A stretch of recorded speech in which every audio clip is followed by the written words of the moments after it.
NASPA.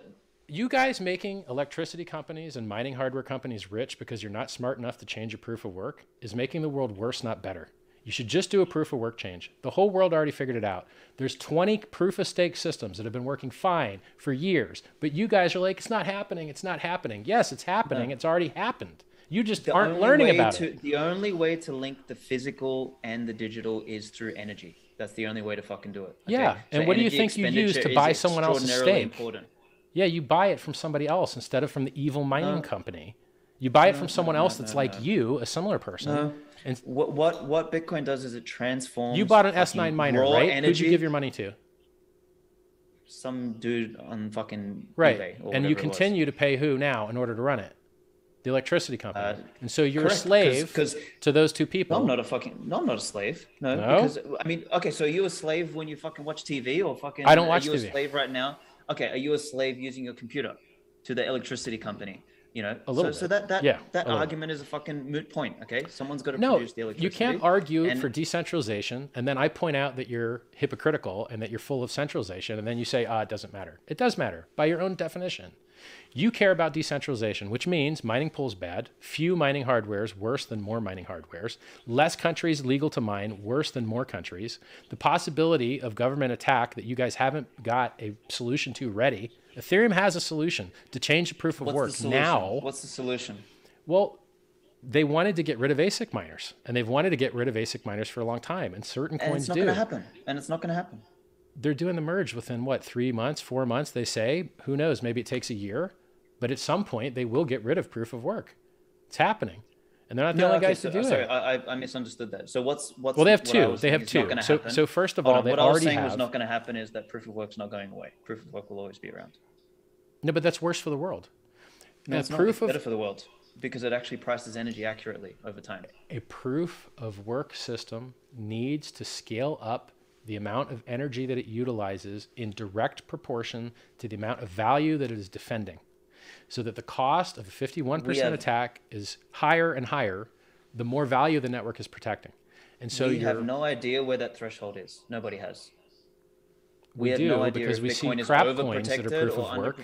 We see crap coins getting attacked with rented hash from nicehash.com rather often, which is why it's better to be a proof of stake coin without minority hash rate so that no one can use NiceHash rented hash to attack you.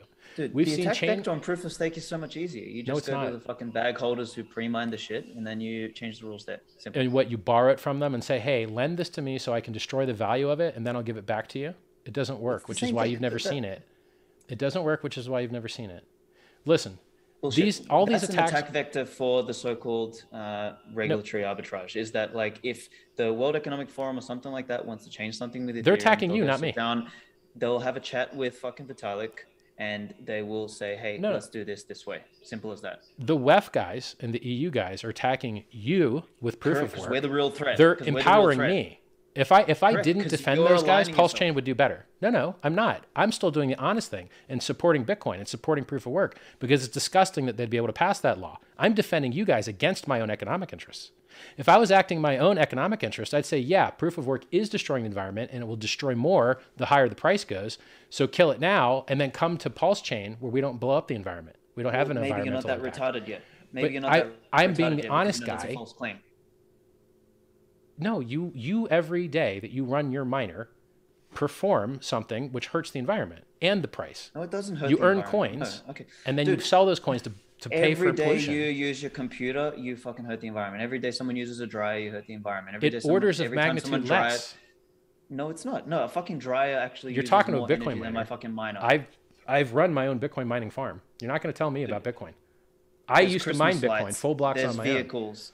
Okay, let's think about how much money is wasted by MasterCard and the Federal Reserve and Visa and American Express and all of the bullshit that is required. That stuff sucks to keep too. The fucking world functioning. Yes, they both suck. All negative externalities suck. All people want is a consensus network they can trust. That's all they want. Correct. And we know that they have trustable consensus. Where you get influence over people. Because what you do is reality you move the influence, disagrees with you. Move the No, sure. Tell me tell me two proof of stake networks that have had consensus problems. Go. Because they're irrelevant. They're irrelevant. No one cares. They're not worth attacking yet. I could list you five proof of work networks. Because they're all shit coins. Because they don't have any fucking hash rate. Because no one gives a fuck. Ready? Let's go over some coins that have had inflation bugs. XLM Lumens. I'm trying to teach you about the blockchain, man. Dude, can you please let me teach you? They're all shit coins. It doesn't matter.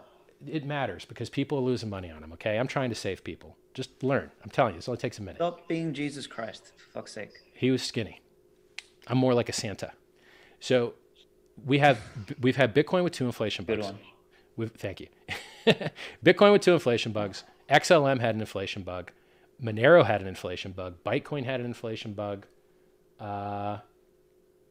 There's been other ones. I made a whole list of them. Yeah, Bitcoin had an inflation bug in the early days. It doesn't have any inflation. 2 years ago ain't the early days, man. 2 years ago. Maybe 3. It wasn't 2 years ago. I think it's 4 or 5. Actually, it was 2017, wasn't it? It's 2022, bro. I know the last 2 years. If you go to hex.com/Bitcoin, the data's there. I list you the CVE and read it to you. There are systems which are more resistant to these types of bugs. Proof of stake systems are more resistant. My systems that I design are more resistant. There are better and worse software. There's more and less attack surface. There's more and less modularity. More modularity is better. More spec is better. More audit is better. And more battle testing is better. And I ask you for instances Bitcoin's got the most battle testing, but okay. No, but it's like having a door lock. You have a door, which is called hash rate, and you put 50 locks on that door, and then you put 100 locks on that door. And then next to it, you have a window called software bugs.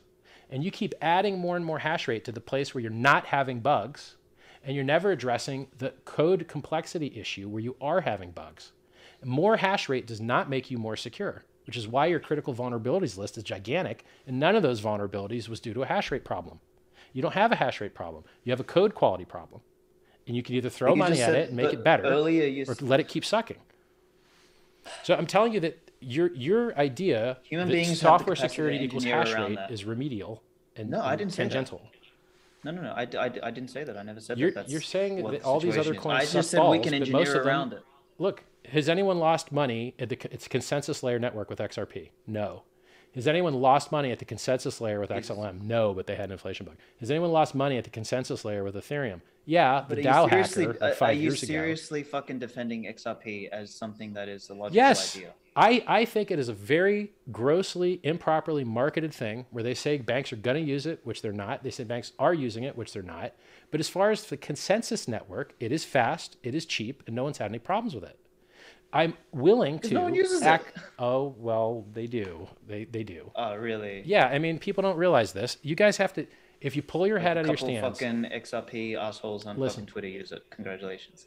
If you pull your head out of the sand and start looking at key performance indicators and on-ramping of new users, on-ramping of developers, building out feature sets, building out products, looking at adoption, you're going to realize that there are a lot of products out there in the world making real traction with real users, and they're not coming to Bitcoin because they can't and they'll never be able to. And if you don't they'll all end up on Bitcoin because they have to. That's the beautiful thing. As their fucking lives dissolve around them, as the next fucking Ponzi scheme collapses, as the government starts fucking taking what they have, as all the fucking proof of stake shit that they own begins. You sound like Peter Schiff, man. I had the same conversation with Peter Schiff. He said I was only looking at a 40-year chart. He made fun of me because I wasn't looking long-term enough. I was only looking at a 40-year chart because I showed him a 20-year period where it was down versus the dollar. Not even adjusted for the inflation, just down versus the dollar outright. Maybe I'm the Peter Schiff of Bitcoin. Fantastic. Right. You'll wait till all of the opportunity's gone. You'll wait till all the innovation has been had. No. You'll be the last guy to figure it out. You'll be the Nokia. You'll be Nokia. No, because I am someone of self-restraint. Because I know that I could easily roll